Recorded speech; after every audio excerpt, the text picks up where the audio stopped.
مگر اس میں چونکہ یہ کر ہی رہے ہیں تو ایک چیز پر میں توجہ دلانا چاہتا ہوں، جی سر، وہ یہ کہ پاکستان کی جو معیشت ہے، آپ نے دیکھا نا کہ کیش کے لوگ کاروبار کرتے ہیں جو تاکہ ٹیکس نہ دینا پڑے. ایسے ہی تو اب یہ کوشش ہونی چاہیے کہ جو بڑے نوٹ ہیں وہ کیوں ہم رکھنا چاہتے ہیں، ہم عوام کو انکریج کریں کہ وہ کیش کی ڈیلنگز نہ کریں بلکہ ڈیبٹ کارڈ کے ذریعے کریں. لیکن بڑے نوٹ سے یہ ہو رہا ہے کہ رشوت کا اور کرپشن کا دروازہ بھی کھل گیا. رشوت دینے کے لیے اگر 50,000 ہے دینے ہیں رشوت تو 10 نوٹ پکڑا دیے. تو میں بھی یہ چاہتا ہوں کہ 5,000 کا نوٹ ہم ختم کر دیں. اچھا، اور ہم یہ کوشش کریں کہ لوگ کیش کا ٹرانزیکشن نہ کریں. وہ اس لیے بھی ہے کہ اگر آپ اسلامک بینکنگ لانا چاہ رہے ہیں تو اس میں تو یہ بھی ہوگا نا کہ پھر لوگ منافع ڈکلیئر کرنا ہوگا. تو اگر لوگ ڈپلیکیٹ بکس آف اکاؤنٹ رکھیں گے اور کیش ٹرانزیکشن کریں گے تو منافع ان کا ہوگا نہیں.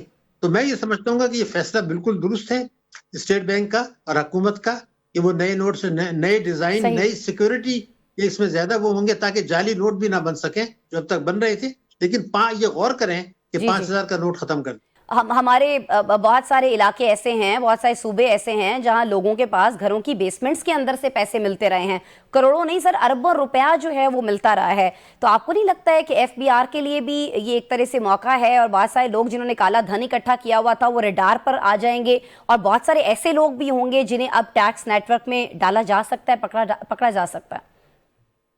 دیکھیے یہ جو آپ نے بات کی یہ اس وقت ہوتا ہے مختلف حکومتیں کرتی ہیں. ہم نے کسی زمانے میں کیا تھا، بھارت نے بھی کیا.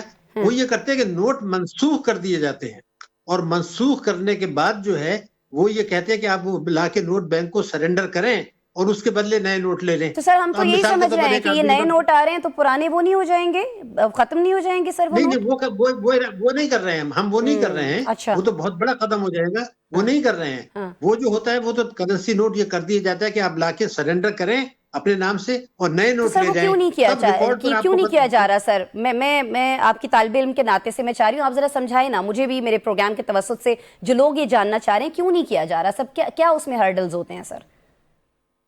نہیں دیکھیے نا وہ تو ایک بہت بڑا انقلابی قدم ہوتا ہے اور وہ اچانک کیا جاتا ہے. اچانک پہلے سے نہیں کیا جاتا ہے. میں نے ایک زمانے میں تجویز پیش کی تھی کہ یہ آپ کر لیں، اچانک کر لیں، لیکن اوور نائٹ کر دیا جاتا ہے تاکہ جن کے پاس کیش ہے وہ مجبور ہو جائیں. اگر آپ بتا کے کریں گے، اناؤنس کر کے کریں گے تو پھر لوگ پہلے ہی تبدیل کرا لیں گے. لیکن اس میں بہت سارے مسائل پیدا ہوتے ہیں. اس وقت اعتماد کا ایک بحران ہے، آپ کو پتا ہے ملک کے اندر سرمایہ کا فرار بھی ہو رہا ہے. پھر سوال یہ کہ ہماری جو پارلیمنٹ ہے، ہماری جو صوبائی اسمبلیاں وہ تیار نہیں ہیں کہ ہر قسم کی آمدنی پر ٹیکس لگائیں، معیشت کو دستاویزی بنائیں. سر اس سے ایک اور امید یہ ہم لوگوں نے باندھ لی ہے کہ جب یہ کالا دھن باہر آئے گا، جیسے بھی چلیں اگر نئے کرنسی نوٹوں کے لیے صحیح، تو بینکوں کے سرمایہ میں کہیں نہ کہیں اضافہ ہو رہا ہوگا اور اسے بینکوں کے لیے آسان شرائط پر قرضہ دینا ممکن ہو سکتا تھا. صنعتی اور تجارتی سرگرمیاں بڑھ سکتی تھیں. اس سے بھی آپ اتفاق نہیں کر رہے کہ نہیں اگر یہ ہو بھی جاتا، اگر یہ نوٹ پرانے جو ہیں وہ ان کی تنسیخ ہو جاتی ہے، اگر میں صحیح لفظ استعمال کر رہی ہوں، ان کو ختم کر دیا جاتا، تو اگر یہ ہو بھی جاتا تو صنعتی اور تجارتی سرگرمیاں نہیں بڑھ رہی ہوتی سر اس سے؟ پھر نہیں دیکھیے ہم نے اصل میں ایسا ہے نا کہ یہ اتنا آسان نہیں ہوتا. اس میں یہ ہوتا ہے کہ سرمایہ کے فرار کے بہت سے راستے ہیں. ابھی میں نے آپ کو پراپرٹی کا بتایا. ہمارے یہاں مثال کے طور پر ایک آدمی 1 کروڑ کا ایکسپورٹ کرتا ہے، 1 کروڑ کا، تو وہ ڈکلیئر کرتے ہیں 80 لاکھ کا اور اس پارٹی کو کہتا ہے کہ مجھے 20 لاکھ روپے باہر دے دیں. یہ پاکستان میں راستہ ہے. مگر ایک اور جو بڑا راستہ ہے جو لوگوں کی آنکھیں کھلنی چاہیے، جو آپ کے سوال کے جواب میں بتا رہا ہوں کہ دیکھیے مثال کے طور پر بھارت کی آپ مثال لیں، ہمارا دشمن ملک ہے، ان کی ریمیٹنسز جو ہیں وہ 124 ارب ڈالر ہیں ایک سال میں اور ان کی برآمدات 777 ارب ڈالر ہیں. 6 گنا. پاکستان ایک ایسا ملک ہے خطے کا جس کی برآمدات کم ہیں اور جس کی ریمیٹنسز زیادہ ہیں. ریمیٹنسز زیادہ کیوں ہیں؟ وہ اس لیے ہیں کہ یہاں سے جو چوری کا پیسہ ہے وہ ہنڈی کے ذریعے باہر جاتا ہے، وہ ریمیٹنسز کے ذریعے پاکستان آتا ہے. واپس آتا ہے. ہم نے قانون بنایا ہوا ہے 111(4) کہ آپ اس سے پوچھ نہیں سکتے یہ پیسہ ڈرائیور نے ابو دھابی نے سے 1 لاکھ ڈالر کیسے بھیج دیے. اور ہر 1 لاکھ ڈالر جو باہر سے آتا ہے بینکوں کے ذریعے اس پہ ٹیکسوں کا نقصان ہوتا ہے 45 لاکھ روپیہ ہر 1 لاکھ ڈالر کی چیز کی. تو بیسیکلی جو مسئلہ ہے، کبھی قوم یہ سوچے کہ یہ پاکستان میں برآمدات کم ہیں اور ریمیٹنسز زیادہ ہیں، ایسے کہاں ہوتا ہے؟ بالکل بالکل، یہ بڑا اہم نقطہ ہے اور یقیناً آپ بہت بہترین انداز میں ہمیں سمجھانے کی کوشش کر رہے ہیں. شاہد حسن صدیقی لیکن بس عرض یہی ہے کہ اگر یہ نوٹوں کی تنسیخ والا بھی ہو جاتا تو بڑا زبردست ہو جاتا، لیکن اس میں ہرڈلز کیا ہیں سر وہ بھی آپ نے ہمیں سمجھایا، اس کے لیے بڑی نوازش۔ شاہد حسن صدیقی صاحب ماہر اقتصادیات ناظرین ہمارے ساتھ موجود تھے، سر بہت شکریہ آپ کے وقت کے لیے۔ ناظرین پروگرام آپ نے دیکھا، منڈے کو پیر کے روز دوبارہ آپ سے ملاقات ہو رہی ہوگی کچھ اور اہم سوالوں کے ساتھ، ہمارے ساتھ رہے گا۔